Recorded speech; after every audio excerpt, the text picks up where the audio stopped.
আসসালামু আলাইকুম everyone, welcome back to Alo's daily life. তো আজকে আমি আপনাদের সঙ্গে শেয়ার করব কিভাবে গরুর পায়া বা নেহেরি রান্না করতে হয়। তো এর জন্য নেহারিটাকে আগে থেকেই পরিষ্কার করে নিতে হবে। সেই ভিডিওটা আমি আজকে দেখাতে পারলাম না, কারণ আমি এটা আগেই পরিষ্কার করে ফ্রিজে রেখে দিয়েছিলাম।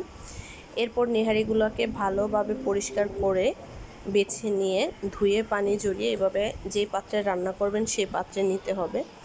তো এরকম পাত্রে নিয়ে আমি এক এক করে সব ধরনের মশলা দিয়ে দিব। প্রথমে গরম মশলা দিয়ে দিলাম পরিমাণ মতো, তারপরে 4 টেবিল চামচ আদা রসুন বাটা, 4-5টা পেঁয়াজ কুচি, পরিমাণ মতো লবণ দিয়ে এর সাথে আমি পরিমাণ মতো হলুদ এবং মরিচের গুঁড়ো অ্যাড করব।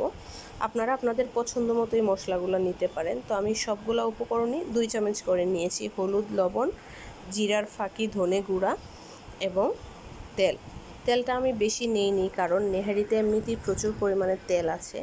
তো এর জন্য তেলের পরিমাণটা কম নিয়েছি। এরপরে সবগুলো উপকরণ ভালোভাবে হাতের সাহায্যে এভাবে মিশিয়ে নিতে হবে। তো উপকরণগুলো মিশিয়ে নেওয়া হয়ে গেলে এবার আমি এটাকে চুলায় বসিয়ে দেব। আমি হাতটা ধুয়ে নিলাম। এরপরে আমি এই মাখাগুলোতে পরিমাণ মতো পানি দিয়ে চুলায় বসিয়ে দিব। দেখুন আমি কতখানি পানি দিয়েছি, কারণ এটা সিদ্ধ হতে একটু সময় লাগবে। তো বসিয়ে দিয়ে ঢাকনা দিয়ে ঢেকে দিয়েছিলাম। 4-5 মিনিট পরই এটার ফুটতে শুরু করেছে।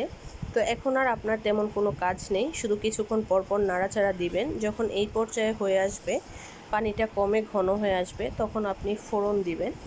ফোড়নের জন্য আমি 7 থেকে 8টা পেঁয়াজ কুচি করে কেটে সামান্য পরিমাণ তেল দিয়ে ফোড়ন বসিয়ে দিয়েছি এবং কাঁচামরিচ কেচে নিয়েছি, জিরা তেলে গুঁড়ো করে নিয়েছি। এরপর আমি সবগুলো উপকরণ নেহারির মধ্যে দিয়ে দিব। ফোড়ন দেওয়াটা, জিরার ফাঁকি এবং কাঁচামরিচ দিয়ে কিছুক্ষণ নেড়ে চেড়ে জাল করে নিলেই আমাদের নেহারি রান্নার রেডি হয়ে যাবে।